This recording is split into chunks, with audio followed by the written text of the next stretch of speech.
साम्राज्य बासोड़ के पास अमरा भगत की धुनी पर अवधेशानंद जी जो कि सूरज कुंड के हैं, इनका चौमासा चल रहा है। यहाँ लाखों हजारों की संख्या में भीड़ उमड़ रही है, लोगों को आशीर्वाद मिल रहे हैं और सबसे बड़ी धर्म चर्चा यहाँ हो रही है।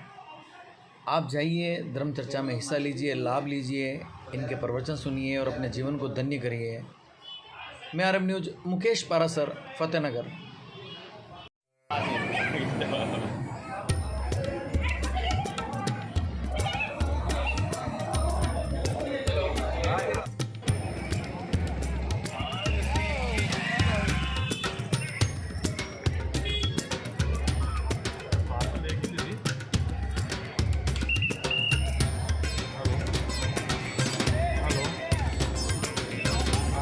आज एक ही 2 पार्सल नहीं।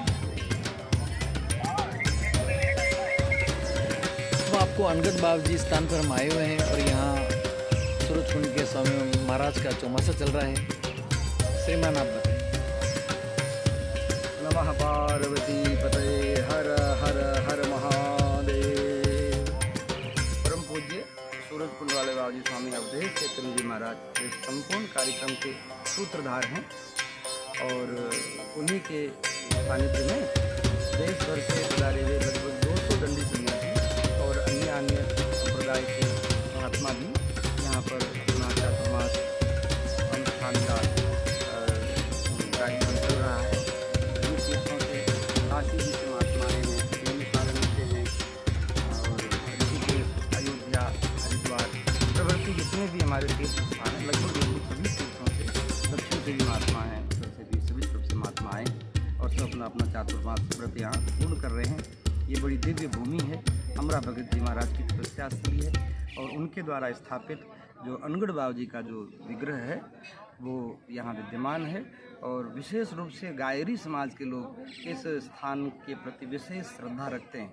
देश भर में जहाँ भी ये गायरी समाज के लोग हैं वो सब की सब ये श्रद्धा का केंद्र है और सनातन धर्मावलंबी जितने लोग हैं वो भी इस स्थान पर श्रद्धापूर्वक आते हैं, दर्शन करते हैं और अनेक प्रकार के रोग व्याधियों से यहाँ पर मुक्त होते हैं।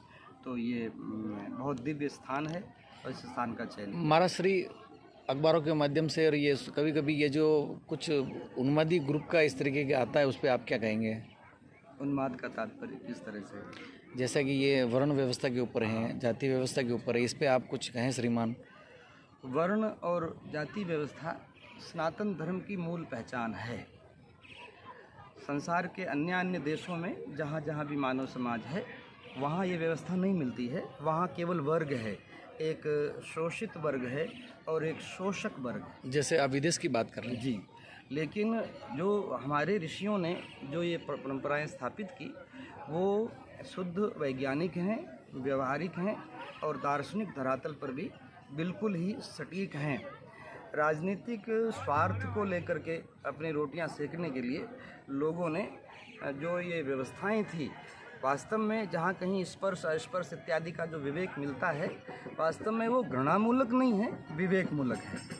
विवेक मूलक होने से कैसे सर, थोड़ा सा इनको जनता सुनेगी तो उनको पता लगेगा कि ये भेद क्या है। भेद मैंने पहले भी कई बार इस बात को जनता के सामने रखने का प्रयास किया है कि एक छोटी सी बीमारी हमारे समाज में भी आई, देश में कोरोना, पूरे विश्व कोरोना जी, हाँ जी, हाँ जी। तो कोरोना ने सबको स्पर्श और अस्पर्श का विवेक समझा दिया जी, कि कैसे जीना है, हाथ जोड़ना है, हाथ नहीं मिलाना है, मास्क रखो, ये करो, सैनिटाइज करो, क्योंकि वो विषाणु था और वो फैल रहा था।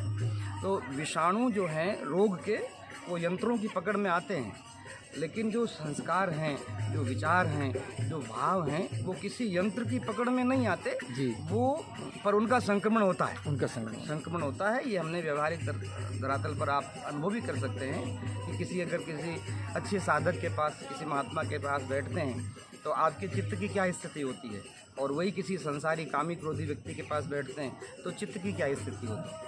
तो इस निश्चित रूप से इसका प्रभाव पड़ता है और उसको हम सब लोग अनुभव भी कर रहे हैं। भले सार्वजनिक रूप से स्वीकार न करें, पर निश्चित रूप से है। और वर्ण और व्यवस्था जो थी ना, वो और कुछ नहीं है। आधुनिक भाषा में अगर डिवीज़न ऑफ लेबर कह दें अथवा वर्ण और आश्रम व्यवस्था कह दें, समाज को संचालित करने के लिए एक सिस्टम तो देना पड़ेगा ना। बिना सिस्टम के समाज चलेगा कैसे? महात्मा जी, आप थोड़ी देर पहले आप वो बता रहे थे जैसे सुतार का बेटा है और लोहार का बेटा है, इसके पर थोड़ा प्रकाश डालें ताकि कई लोगों की ये जो रोजगार की समस्या है ये ठीक हो हमारे जाएगी। समाज में जो वर्ण आश्रम व्यवस्था थी, उस वर्ण आश्रम व्यवस्था में जन्म आधारित उनके रोजगार सुरक्षित होते थे। जन्म आधारित जी। जन्म से ही उनकी रोजी रोटी सुरक्षित, उनके लिए कहीं अलग से हाथ पैर नहीं मारना पड़ता था। लेकिन जैसे जैसे इस सिस्टम को थोड़ा सा विकृत करने का प्रयास किया गया, तो जिसके परंपरागत जो कर्तव्य कर्म थे, उन कर्तव्य कर्मों को छोड़ करके लोग इधर से उधर एक दूसरे की, जैसे हमने देखा कि जिनका जो अधिकृत नहीं है वो पांडित्य कर्म कर रहे हैं, ज्योतिष देख रहे हैं, और जो ज्योतिष देखने वाला काम था वो जूता की दुकान खोल के बैठे हैं। तो इसमें फ़र्क क्या है? इससे हुआ क्या?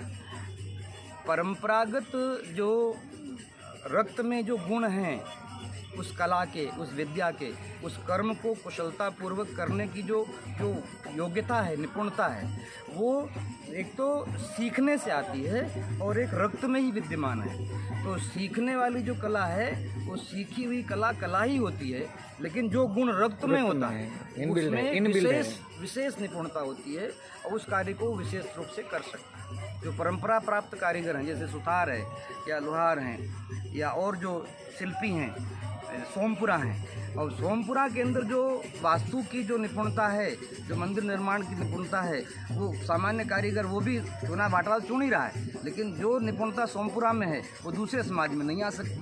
तो ये रक्त में जो गुण आ रहे हैं, वो गुण अगर उनको थोड़ा सा और परिमार्जित किया जाए तो विशेष रूप से खिल जाते हैं और उसका समाज को लाभ है।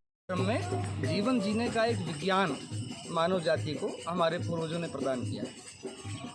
लक्ष्य तो ईश्वर तक पहुंचना है, पर उस ईश्वर तक पहुंचने से पूर्व हम तो ईश्वर के शाश्वत सनातन अंश ही थे, पर परमात्मा ने अपने से अलग करके हमको इस संसार में भेजा है।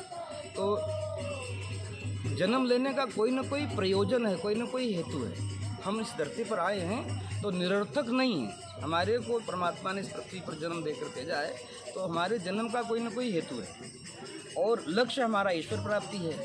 अब उस ईश्वर प्राप्ति तक हम कैसे पहुँचें, उसके लिए हमारे ऋषियों ने, यूँ तो हमारे भगवत प्राप्ति के 7 मार्ग हैं, दर्शन हैं, 7 दर्शन हैं, पर उन 7 दर्शनों में से 3 प्रमुख हैं। उसमें एक तो ज्ञान योग है और एक भक्ति योग है और एक कर्म योग है। तो तीनों के पीछे योग लगा हुआ है। ज्ञान में भी योग है, कर्म में भी योग है और भक्ति में भी योग है। तो योग के द्वारा जीवन को जीते हुए विधिवत, जैसे हम विशेष रूप से हम लोग शैव हैं, भगवान शिव के उपासक हैं। अब शिव परिवार का कभी आप चित्र देखेंगे ना, शिव परिवार का चित्र, तो वहाँ भगवान शिव हैं, पार्वती हैं, गणेश जी हैं, कार्तिक हैं और उनके वाहन भी। जगदम्बा का वाहन सिंह है, भगवान शिव का वाहन नंदी है और गणेश जी का वाहन चूहा है और कार्तिक स्वामी का वाहन मयूर है। आप चित्र को देखें तो ये सारे एक परिवार के रूप में रहते हैं, पर परस्पर विरोधी स्वभाव है। सांप चूहा को खा जावे और सांप को मोर खा जावे, नंदी को सिंह खा जावे। परस्पर विरोधी स्वभाव है जी।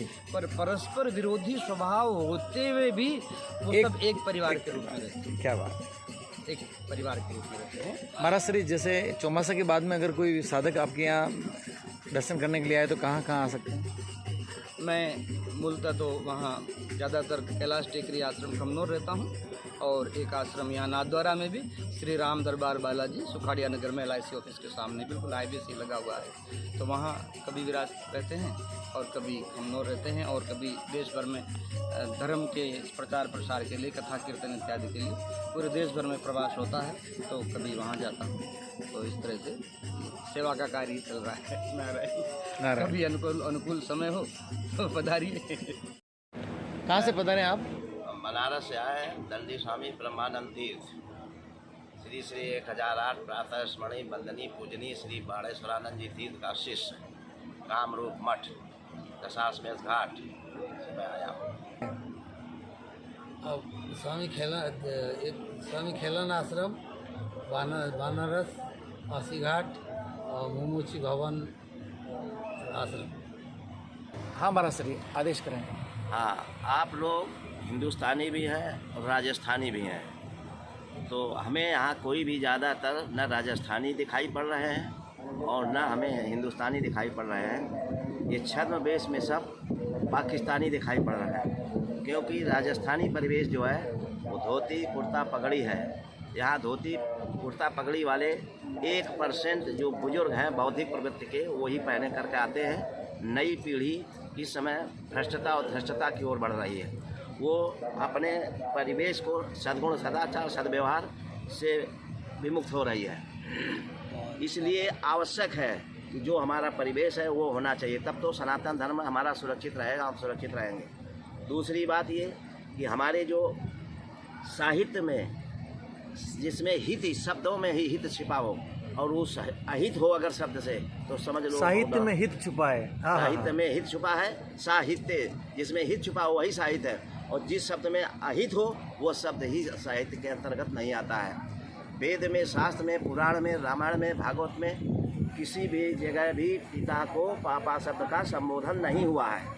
और आज की जो नई पीढ़ी जो है वो अपने शुद्ध देवताओं की भाषा जो है पिताश्री कहने वाली वो छोड़ रही, उसको पहचानने जानने को तैयार नहीं है। धोती कुर्ता तो महाराज श्री क्या कहना चाहिए आपके हिसाब से? इस हिसाब से पिताश्री का संबोधन आवश्यक है। पिता को और माँ को माँ जी और मैया भगवान कृष्ण मैया कहते थे। इसलिए इन पुराने अपने देवताओं की अगर कोई देवताओं को मानता है, जानता है, पहचानता है तो उसे देवताओं की बात ही, उनकी आदर्श, उनकी मर्यादाओं का पालन करना चाहिए। जैसे भगवान कृष्ण अपने पिताजी को पिताश्री कहते थे और माता को मैया कहते थे। मैया कहते थे। और ये सब आजकल भाषा जो दूषित भाषा बोली जा रही है, इस पर प्रतिबंध लगावे। और जितने भी पुण्यकार हो रहे हैं ये सब निष्फल निष्प्रयोजन जा रहे हैं। जितने भी वक्ता आज हैं जो वक्ता मंच पर प्रवचन करते हैं वो भी इस समय अशुद्ध, असभ्य, अशिष्टता और दंडता की ओर प्रवेश कर गए हैं। वो शुद्ध भाषा स्वयं नहीं प्रयोग कर रहे हैं, उनके संतानें नहीं प्रयोग कर रही हैं, तो दूसरों को क्या प्रवचन देंगे। इसलिए सावधान सावधान, ये अशुद्ध अशिष्ट भाषा का परित्याग होना चाहिए और सनातन धर्म की जो मुख्य मूलभूत शिक्षा है, पद्धति है, उसको अपनाया जाए तो हमारा सनातन धर्म सुरक्षित है और व्यवस्थित है।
करने के बाद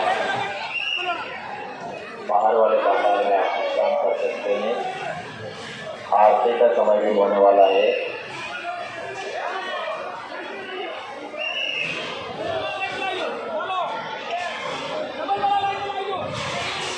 जिन बच्चों ने घर से बाहर आ गए, महिलाएं भोजनशाला में बैठकर बातचीत करते हैं, आप बाहर आ जाए, भोजनशाला से बाहर आ जाए।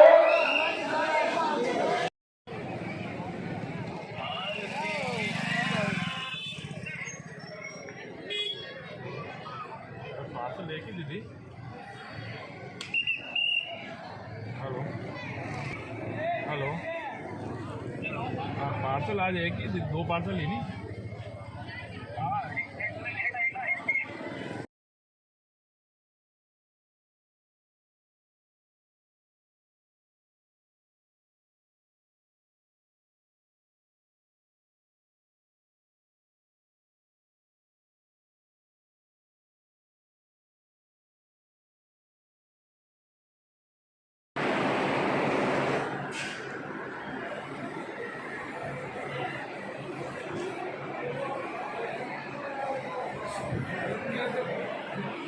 अरे मीडिया से